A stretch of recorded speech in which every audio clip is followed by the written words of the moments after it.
बांग्लादेश में हिंदुओं पर हो रहे अत्याचार को लेकर सीएम धामी का बयान। कहा, हिंदुओं पर अत्याचार पर विपक्ष मौन। हिंदुओं पर हो रहे उत्पीड़न को देख मन हो रहा विचलित। सीएम धामी के दिल्ली से लौटते ही कैबिनेट विस्तार की सुगबुगाहट तेज। मंत्रियों की दिल्ली दौड़ और विधायकों की मुख्यमंत्री से मेल मुलाकातों से चर्चाओं का मिला बल।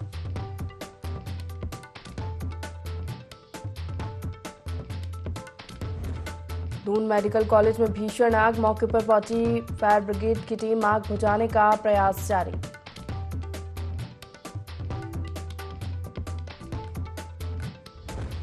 केदारनाथ धाम के मुख्य पड़ाव भीमवली के पार पहाड़ी पर हुआ भूस्खलन। मंदाकिनी नदी पर बन रही झील गौरीकुंड से रुद्रप्रयाग तक अलर्ट हुआ जारी।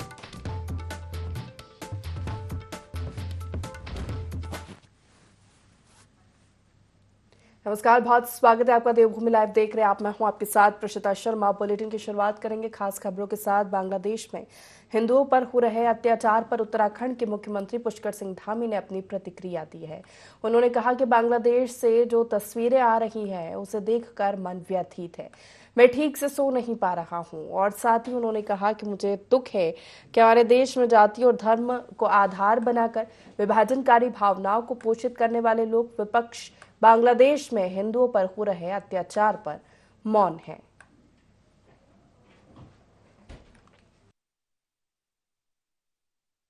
सब लोग समाचार पढ़ रहे होंगे और मैं अपनी बात बताऊं तो वहां से जितनी खबरें आ रही हैं उन खबरों को देखकर मन बहुत व्यथित हो रहा है और मैं रात को ठीक प्रकार से सो भी नहीं पा रहा हूं। मुझे दुख है कि हमारे देश को जाति पाति के बंधनों में बांधे रखने वाले तमाम हमारे सामने जो आज प्रधानमंत्री आदरणीय मोदी जी का विरोध करते हैं, विपक्षी पार्टियों के लोग हैं, वो सारे के सारे इस अवसर पर चुप हैं कि उनके लिए किसी व्यक्ति की जाति महत्वपूर्ण है, न कि पूरा हिंदू समाज जो आज बांग्लादेश के अंदर जिसके साथ इतना बड़ा अत्याचार हो रहा है। पर वो भूल जाते हैं कि बांग्लादेश में मारे जा रहे लोगों में से आज 90% से अधिक लोग एक ही समुदाय के हैं और वो दलित समुदाय के लोग हैं। आज क्यों उनका दिल नहीं धड़क रहा है? आखिर वो क्यों चुप हैं? ये प्रश्न मैं समझता हूँ हर एक के मन में आ रहा होगा। बात बात पर देश के अंदर कोई घटना होती है, कहीं विदेश में कोई घटना होती है तो कैंडल मार्च निकालते हैं। वो टोली भी आज कहाँ गए हैं? मुख्यमंत्री पुष्कर सिंह धामी ने उत्तराखंड पूर्व सैनिक संगठन की ओर से दून सैनिक इंस्टीट्यूट गढ़ी कैंट देहरादून में आयोजित आभार और संवाद कार्यक्रम में प्रतिभाग किया। इस अवसर पर सीएम धामी ने कहा कि हमारे सैनिक हिमालय के प्रहरी और पर्यावरण के संरक्षण भी हैं। उन्होंने पूर्व सैनिकों से हर घर तिरंगा और एक पेड़ मां के नाम अभियान की सफलता में सहयोगी बनने की अपेक्षा की। सीएम ने मसूरी में सैनिक विश्राम बनाए जाने की घोषणा की। कार्यक्रम में वीरांगनाओं ने मुख्यमंत्री को सम्मानित किया। सीएम ने कहा कि राज्य में शहीद सैनिकों के परिजनों को मिलने वाली अनुग्रह अनुदान राशि 10 लाख रुपए से बढ़ाकर 50 लाख रुपए की गई है। वहीं शहीद सैनिक के परिवारजनों को सरकारी नौकरी के लिए आवेदन करने की अवधि को 2 साल से बढ़ाकर 5 वर्ष किया गया है।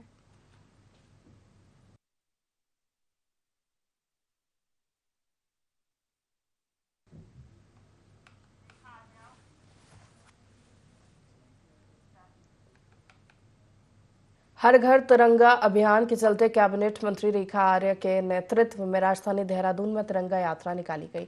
इस यात्रा में बड़ी संख्या में महिला, पुरुष और छात्र छात्राओं ने भाग लिया। ये यात्रा गांधी पार्क से शुरू होकर दर्शन लाल चौक होते हुए परेड ग्राउंड स्थित क्रीड़ा स्थल भवन में पहुंची। तिरंगा यात्रा के दौरान लोगों को भारत माता के जयकारे से पूरा आसमान गूंजमय उठा। इस तिरंगा यात्रा को लेकर कैबिनेट मंत्री रेखा आर्या ने कहा कि यह यात्रा देहरादून के साथ साथ पूरे प्रदेश और देश में 15 अगस्त तक लगातार जारी रहेगी।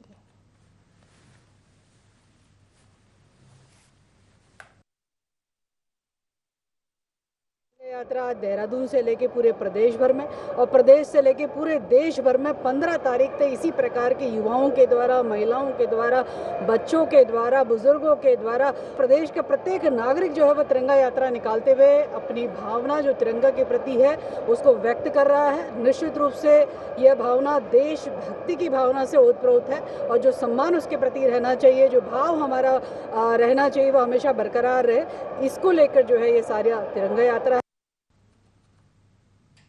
चुनाव हारने के बाद भी मंगलौर उपचुनाव में भाजपा के प्रत्याशी और हरियाणा सरकार में कैबिनेट मंत्री रहे करतार सिंह भड़ाना एक बार फिर लगातार लोगों के बीच सक्रिय नजर आने लगे। वहीं करतार सिंह भड़ाना जैसे ही मंगलौर स्थित एपीएस कंपनी के कार्यालय पर पहुंचे तो समर्थकों का जमावड़ा लग गया। इस मौके पर उन्होंने सभी से एकजुटता के साथ रहने की अपील की। उन्होंने कहा समाज और क्षेत्र के विकास के लिए समाज के हर व्यक्ति को संगठित रहने की जरूरत थी।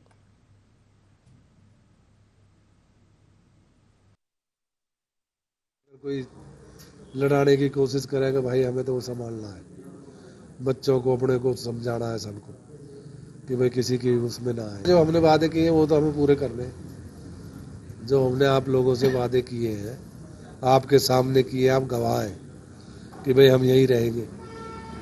और जो विधायक काम करेगा उससे 21 करने की कोशिश करेंगे। वो दोनों समाज मेरे प्रिय हैं, मुझे प्यार करते हैं और इसीलिए मैं बैठा हूं कि इनमें किसी तरह का मनमुटाव नहीं होना चाहिए। और मेरी हर कोशिश रहेगी कि मैं अपने समाजों में किसी तरह का भी झगड़ा तो दूर की बात है, आपस में जो है ना मन मुटाव भी नहीं होना चाहिए।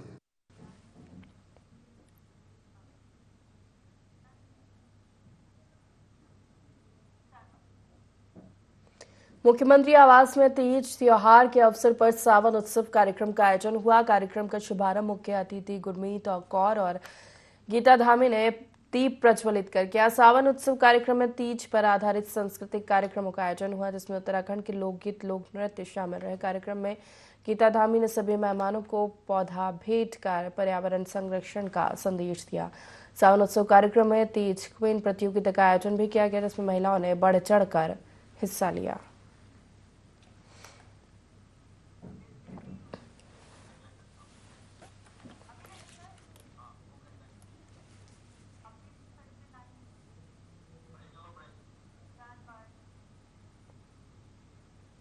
केदारनाथ उपचुनाव निकाय चुनाव को लेकर कांग्रेस की तैयारी तेजी से चल रही है। इस दौरान कांग्रेस के शीर्ष नेता राहुल गांधी और राष्ट्रीय अध्यक्ष मल्लिकार्जुन खड़गे 20 सितंबर से पहले उत्तराखंड का दौरा कर सकते हैं। इसको लेकर भाजपा प्रदेश प्रवक्ता ने कांग्रेस के नेताओं के उत्तराखंड दौरे पर तंज कसते हुए कहा कि कांग्रेस के नेताओं के दौरे अपने मतलब के लिए होते हैं। उत्तराखंड में आपदा के दौरान राहुल गांधी को आना जरूरी नहीं लगा। उत्तराखंड में चुनाव होने के चलते कांग्रेस के नेताओं को उत्तराखंड की याद आती है।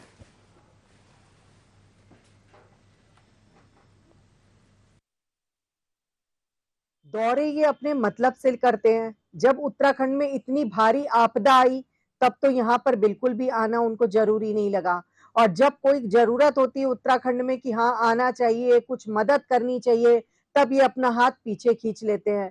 लेकिन जब कहाँ पे राजनीति करनी है, कहीं चुनाव आने वाले हो, कहीं कोई बात हो, तब यहाँ पर आना इनको याद आता है। उससे ये पता लगता है कि उत्तराखंड के प्रति कितने समर्पित है। जब कोई चुनाव होना हो तभी उन्हें उत्तराखंड की याद आती है, वरना नहीं आती। केदार घाटी में आसमानी आफत का दौर अभी भी जारी है। भीमबरी हेलीपैड के सामने नदी के पार पहाड़ी से भूस्खलन हुआ जिससे मंदाकिनी नदी में पानी का बहाव रुक गया। हालांकि इस भूस्खलन से जान माल की कोई क्षति नहीं हुई। वहीं प्रशासन ने गौरीकुंड से रुद्रप्रयाग तक अलर्ट जारी कर दिया है।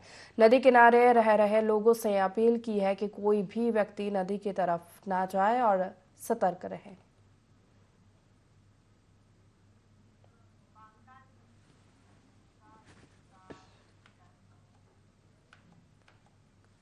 हरिद्वार की रूड़की पुलिस ने बांग्लादेशी नागरिक को गिरफ्तार किया है। गिरफ्तारी के बाद से पुलिस अलर्ट मोड पर है। पुलिस बांग्लादेशी नागरिक से पूछताछ करे। बताया जा रहा है बांग्लादेशी नागरिक बार बार अपने बयान बदल रहा है। जानकारी के मुताबिक ढंडेरा गांव क्षेत्र में कुछ लोगों ने एक संदिग्ध व्यक्ति को बीडी आर्मी एरिया के आसपास घूमते हुए देखा, जिसके बाद लोगों ने इसकी जानकारी पुलिस को दी। सूचना मिलती पुलिस मौके पर पहुंची और हिरासत में लिया। फिलहाल पुलिस आरोपियों से पूछताछ कर रही है।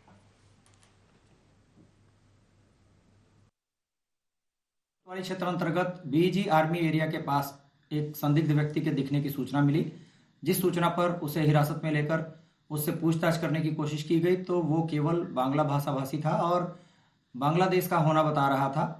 इस संबंध में IIT रुड़की से एक बांग्ला भाषी व्यक्ति को बुलाया गया, जिसके द्वारा पूछताछ की गई तो ये ज्ञात हुआ कि उक्त व्यक्ति बैनापुर बॉर्डर चोरी से पार करके बांग्लादेश से भारत में प्रवेश किया था और विगत 2-3 माह से उसके द्वारा भारत के विभिन्न हिस्सों में भ्रमण किया गया है।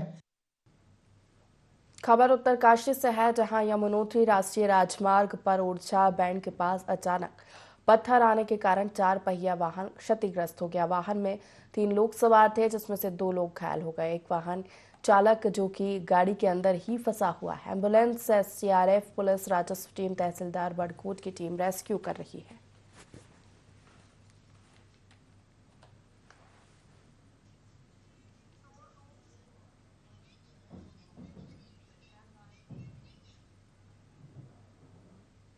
राजधानी देहरादून के दून अस्पताल के शोरूम और एक्सरे रूम में आग लगने से अचानक अफरा तफरी मच गई। बताया जा रहा है कि शोरूम में रखा कागजात भी जलकर राख हो गया। हालांकि आग लगने के कारण का पता नहीं चल सका। मौके पर पहुंचे फायर ब्रिगेड के कर्मचारियों ने फिलहाल आग पर काबू पा लिया है।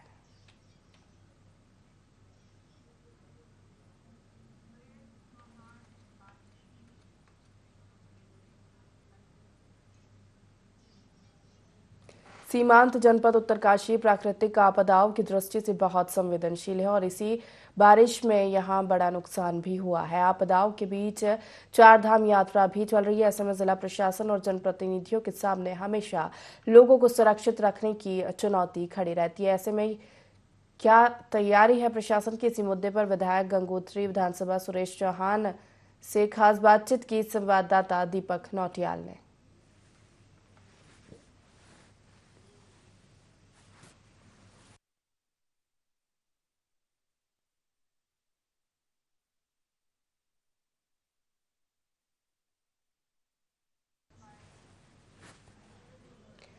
अगस्त से गैरसैंण में शुरू होने वाले विधानसभा के मानसून सत्र की अवधि को लेकर जहां कांग्रेस लगातार सवाल उठा रही है, तो वहीं राज्यसभा सांसद नरेश बंसल का कहना है कि विधानसभा सत्र कितने दिन चलेगा ये सरकार, संसदीय कार्य मंत्री और बिजनेस कमेटी तय करती है और सत्र से पहले सर्वदलीय बैठक होती है, जिससे बिजनेस को लेकर चर्चा होती है। इसके आधार पर सत्र की अवधि तय की जाती है।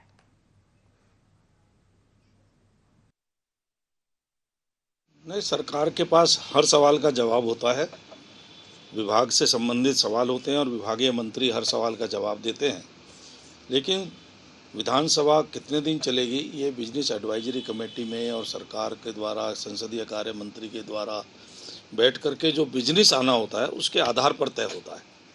सर्वदलीय बैठक भी होती है उससे पहले, उसमें सारी चर्चा होती है। तो जितने दिन का आवश्यक बिजनेस होगा सरकार के पास उतने ही दिन का सत्र होगा। उससे अधिक सत्र की कोई केवल दिखाने के लिए सत्र नहीं होता, कामकाज के लिए होता है।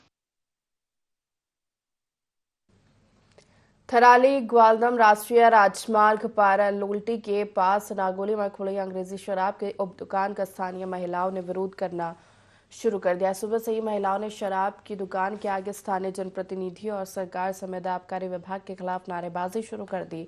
इसके बाद मौके पर आबकारी निरीक्षक पहुंचे, लेकिन सहमति नहीं बनी। महिलाओं का कहना है कि अंग्रेजी शराब की दुकान खोले जाने से क्षेत्र का माहौल खराब होगा।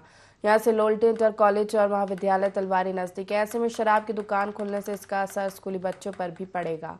महिलाओं ने चेतावनी दी कि यदि शराब की दुकान बंद नहीं की जाती है तो महिलाएं आंदोलन को और तेज कर देगी।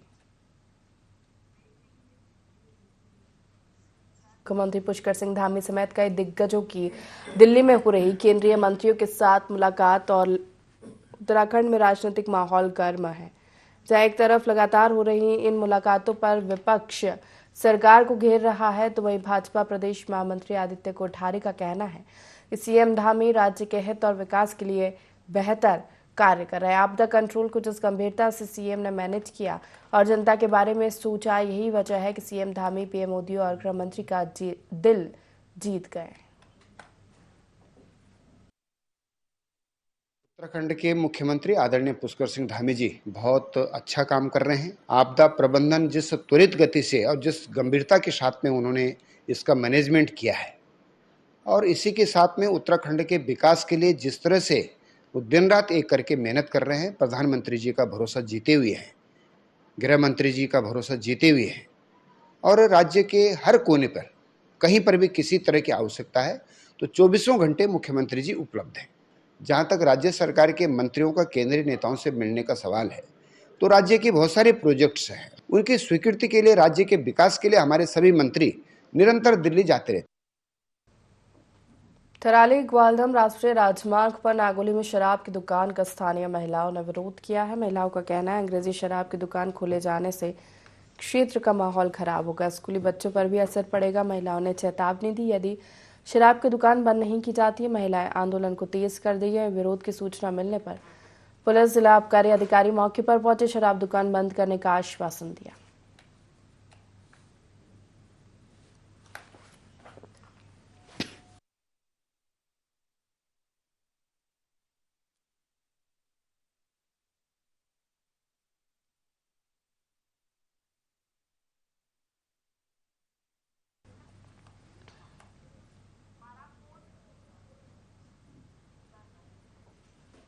चंपावत जिले के बाराकोट क्षेत्र में हुई मूसलाधार बारिश से लोहाघाट पिथौरागढ़ नेशनल हाईवे में भारी मलबा आने से मार्ग बंद हो गया है। एनएच बंद होने से दोनों और वाहनों की लंबी कतारें लग गई, सैकड़ों यात्री फंस गए। वहीं लोहाघाट एसडीएम रिंकू बिस्ट ने संज्ञान में मामला आने पर उन्होंने नेशनल हाईवे के अधिकारियों को जल्द मार्ग खोलने के निर्देश दिए। मार्ग को सुचारू रूप से चालू करने के लिए मशीनों से मलबा हटाने का काम चल रहा है, लेकिन एनएच में मलबा काफी ज्यादा मात्रा में आने की वजह से मार्ग खोलने में समय लगने की संभावना है।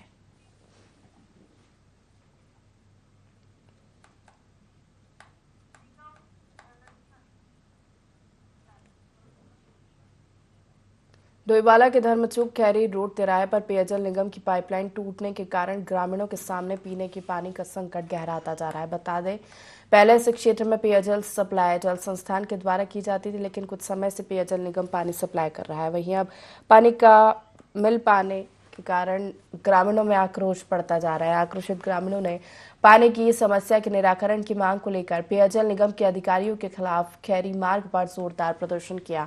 ग्रामीणों का कहना है कि पहले पानी की सप्लाई सुचारू रूप से होती थी, जब से पेयजल निगम द्वारा सप्लाई की जा रही तब से क्षेत्र में पानी की समस्या बनी हुई है। कई बार विभाग को समस्या से अवगत कराने के बाद भी कोई निराकरण नहीं हुआ। 5 बजे पानी ढो रहे और फिर लेके आ रहे, तब उससे हम सारा घर का काम कर रहे और तब कहीं कहीं जाके हमारा काम हो रहा है। पानी एक बूंद नहीं आ रहा। पानी हम काफी दूर से ला रहे ढो के, सुबह से ढोने लग जा रहे हैं। अब घर का काम करेंगे, पानी ढोए, हम क्या करें। हो रही है जैसे कि सबसे पहले तो सुबह नहाने का है, नहाने के लिए भी पानी लेने जाओ, फिर खाना बनाने में बहुत दिक्कत हो रही है। खाना बनाने के लिए भी पानी चाहिए, पानी नहीं आएगा तो खाना कैसे बनाएंगे हम लोग। और फिर खाना बना भी लो तो बर्तन धोने की दिक्कत, फिर उसके लिए भी पानी ढो, बहुत समस्या है। करना प्रदर्शन करना पड़ेगा, फिर हम सब लोगों को भूख हड़ताल करनी पड़ेगी। जब बरसात के टाइम में पानी नहीं आ रहा तो कब आएगा। इन लोगों को एक गरीब तबका है यहाँ पे, और बेचारे अपने डंगर देखेंगे या अपने उन्हें देखेंगे, और फिर पानी जाके नहाना भी है। इन्होंने कहते हैं सरकार भी जल्द जल्द पानी फ्री है, यहाँ पानी तो है नहीं। मैं तो समस्या यही देख रहा था। ठेकेदार आते हैं, देख के अपने जिधर को देखा उधर घुमा देते हैं, तो इसमें कोई सुनाई नहीं है। ये बेचारे बार बार जाते हैं, वहाँ जाके कंप्लेन लिखा रहे, कोई नहीं, वो ठंडे बस्ते में पड़ जाती है। पेयजल निगम द्वारा टंकी ट्वेल का निर्माण कार्य हुआ था पाइपलाइन बिछाने का। इसमें जो हुआ है कि इसमें जो है जो नई पाइपलाइन बिछाई गई उससे पानी नहीं मिल पाया। 3 दिन पहले जो है पेयजल निगम द्वारा जो है जो उनके ठेकेदार थे इनको द्वारा जो है पाइपलाइन बंद कर दी गई है। इसी के साथ देवभूमि लाइव में फिलहाल इतना ही। लगातार खबरों के लिए देखते रहिए INE 24। नमस्कार।